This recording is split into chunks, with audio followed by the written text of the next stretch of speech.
This is the Lone Creator YouTube. We hope this video helps. You'll start by confirming your identity and connection so purchases can be validated.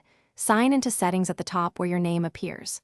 Once signed in, make sure Wi-Fi is stable or switch to cellular briefly to test download authorization. Make sure iOS is up to date. Updates fix known store bugs. After that, restart your iPhone. This clears temporary cache and handshake issues.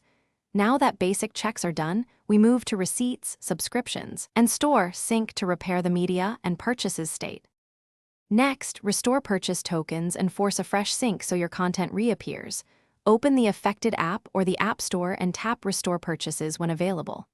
If that option isn't present, sign out of the App Store and iTunes in Settings, force close those apps, then sign back in to refresh purchase entitlements. Also check the purchase sections in App Store, Apple TV, and Music to re-download items. If media is missing, re-download rather than rebuy. This maintains your ownership and avoids charges. To finish, clear any remaining blocks and verify account settings so purchase is complete. Reset network settings if downloads stall. This often fixes DNS or proxy issues. Then confirm family sharing settings, unhide purchases if they were hidden, and verify billing and payment methods so the store accepts your entitlement.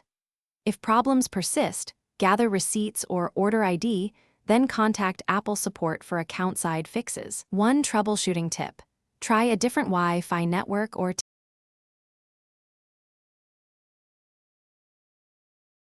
Thanks for watching. Consider subscribing if we helped you.